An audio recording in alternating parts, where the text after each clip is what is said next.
I literally think a lot of people are doing a lot of dumb stuff day to day. You don't necessarily have to make the pizza. You don't have to actually have to send the fax or do this or that and the other thing. And so when you start auditing your day and start realizing there is time, because what really is happening is people are living a digital life. We're on the dawn of living a digital life. My buddy Michael the other day, MSG as I call him, told me last year was the first year he spent 365 straight days putting out something digitally. Every day. Every day there was something put out. Whether there was a tweet or a blog post or a Facebook status, he lived a digital life. And that kind of stuck with me because I think that's going to be the norm. I do think that's going to be the norm. And here's what I'm fascinated by. Context. You know, how many people here have heard the term content is king? Raise your hand. So good about it. Content is king, right? If you produce great content, it'll work out. That's kind of the thesis. And, that's an interesting one, especially being in a bookstore, because I think we all know some of the greatest books of all time didn't sell, right? So, content, at some level, content is king is something I've always been fascinated with. I always said that marketing was the queen and she ran the household, because I think marketing goes along with that. But what is even more interesting to me than that is context. I think context is probably the word of the moment of this little movement that I see happening. Because here's what I'm interested in.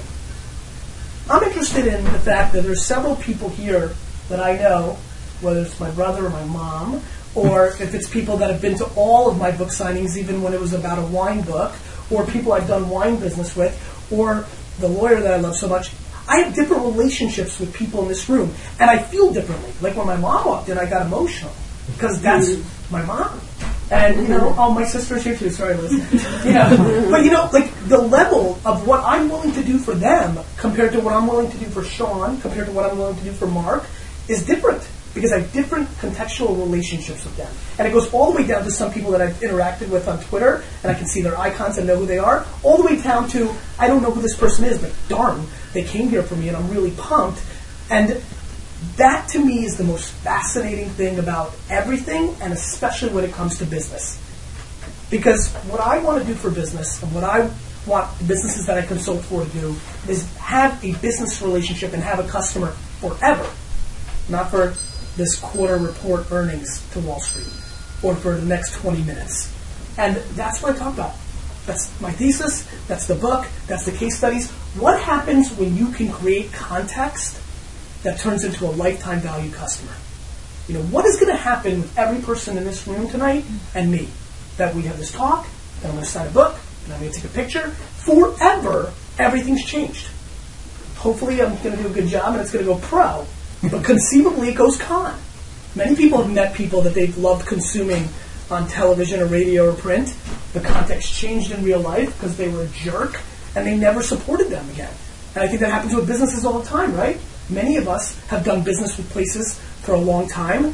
One thing happens, it changes our context, and we never do business with them again, or do more business with them going forward. To me, here's where it gets interesting. I think social media, the tools of social media, the Facebooks and the Twitters and the Instagrams and the Quoras and the Ustreams and the up-and-coming things like Yobongo and things of that nature, I think they allow us to create context. They scale, in my opinion, carry. I can answer somebody's wine question of what wine pairs with fish in Idaho while I'm walking out of here tonight by taking out my mobile device, seeing it, and answering it. Not by just standing at the wine library 25 minutes ago and having somebody from Short Hills or Summit walk in for that same question. The tools are in place to scale it. It's just hard. And most people don't want to do it. And so what happens is everybody's so used to push marketing. And so in this little window, actually I'll tell you something very fascinating. I actually think the next 3 years, 4 years of social media are going to be a bubble and it's going to burst. Because there's a lot of hype. Everybody's like, wait a minute, we have to have a Facebook page.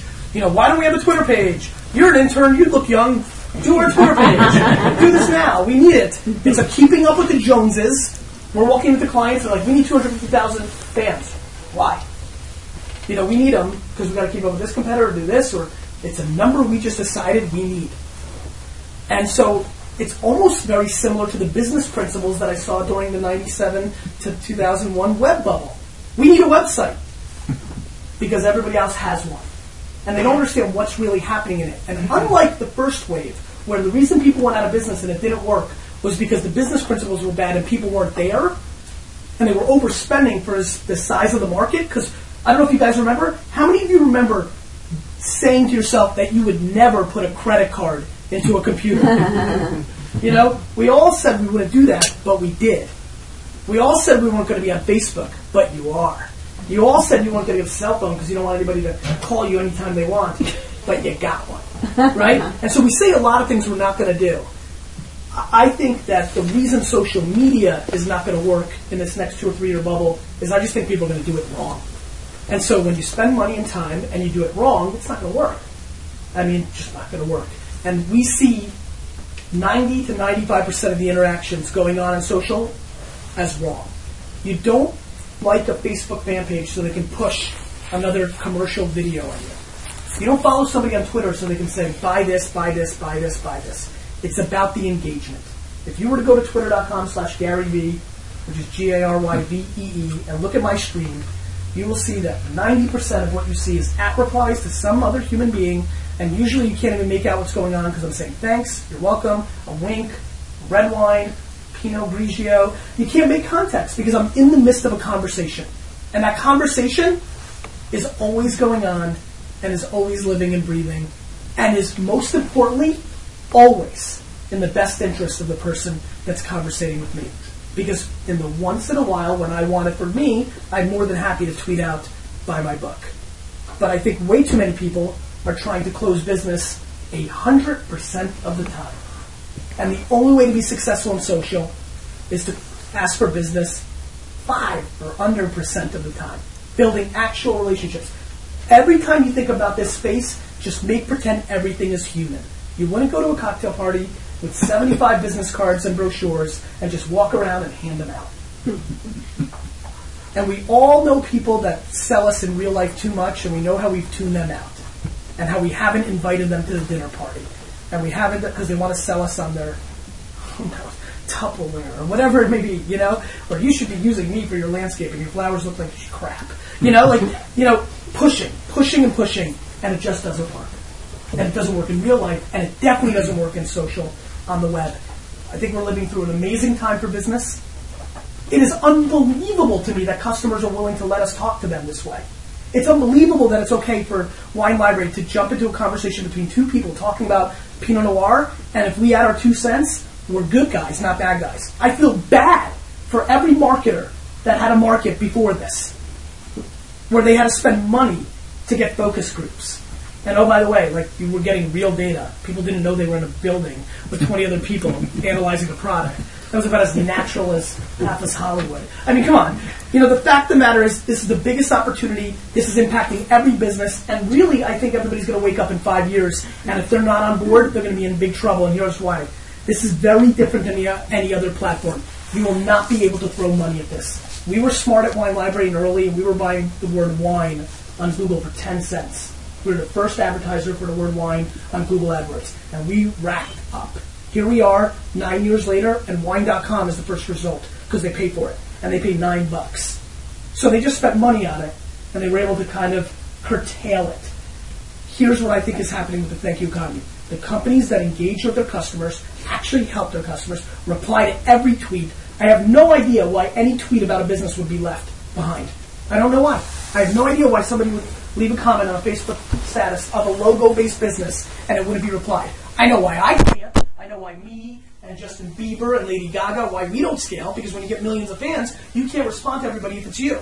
But there's no reason that Nike and Ford and any other logo can't go in and hire 20, 30 people to engage with all those comments. What happens when you actually do care about your user? What happens? What happens when you care? Because we all know about the person that wrote us a handwritten note or called on the eve of Christmas or whatever it may be that's hit us emotional, remembers our birthday, or how about the person you do business with that knows your wife or husband's name? We all recognize those subtle little things. That is scalable today. That is scalable, the data's out there, and consumers are putting out data about themselves that you would not believe. For example, Kristen, this week at Wine Library, who works in our thank you department, not our customer service department, which I hope you understand is very different. Proactive instead of reactive. Customer service is reactive. Customer service is there when there's already a problem. They're in the fire department, police business. I'm talking about proactive. Kristen sent me an email and said, here's some 3 customers I think you should look at. Here's this guy, here's what he's bought recently, and here he is on Twitter, and he's really into barbecue. Maybe we should send him like a $100 gift certificate to the barbecue chicken place or something like that. And just this kind of data. And we're making decisions on how we're going to treat customers by surprising them. Left field. If they're a Bears fan, send them a Jay Cutler signed jersey out of left field saying, thank you for your business. Because we're hitting their emotional center. Not another wine rack or a corkscrew that's in the context of our business, but the things that they actually care about outside of what they do business with us, so we treat them like a human being. We are living through the humanization of business. I'm telling you, the companies that act the most human going forward are the only ones that are going to be able to break through a world that is filled with an enormous amount of messaging and noise. And this is fun for me, this crowd. This isn't some of the crowds I go to and everybody's 6 years old, right? It's like 18 and that's it. This crowd understands a lot of dynamics that I understand, which is, first of all, let me tell you one thing about the 18 to 25-year-olds. They've been marketed to so much that their baloney radar eclipses ours at such a scale you couldn't even wrap your head around. So I'm trying to be good today. It's not because of my mom. I'm just trying to curse. Practicing. I got a big talk Wednesday. I can't curse. So to me, when you look at that, that's the future consumer. They've been marketed to their whole life. They didn't grow up with Leave It to Beaver and Happy Days. They didn't live in a world where if you missed the Wonder Years at night, you missed it. Like, there was no DVR. You better hope in the summer you might catch a rerun because you missed the episode. It was over. They live in a very different world, on demand, totally different entitlement. We all know that. We can all agree on that, I'm sure. And most of all, they know when they're being sold to. So much better than you, it would hurt your feelings. And it's not your fault. It's kind of like when you grew up and you knew that somebody who grew up in the streets, right? Oh, he's a kid from the streets. He's got street smarts, right? That to me is a very fascinating thing. This generation knows when it's being sold to, and the only thing that's going to break through is intent. Marketing is about to get dramatically more emotional. That is why this whole thing is so confusing to companies, because it's not very black and white ROI, right? Nielsen's hasn't come down from the heavens yet and said a Facebook fan is worth $4 and a tweet's worth 60 cents. This is not black and white numbers, which is why it is not rampant yet, because most of the marketing people can't sell it up to the ranks and prove the ROI. That's why they love radio and television and all this stuff. It doesn't matter that the numbers aren't that good. They're just numbers. And they justify everybody's big circle of love.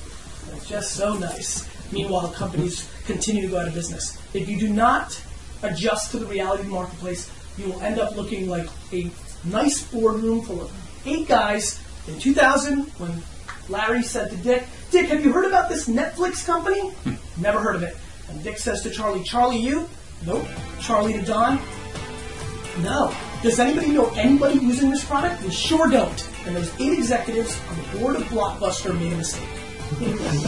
And now they're out of business. Period. And I firmly believe that the next battleground of technology is ironically brand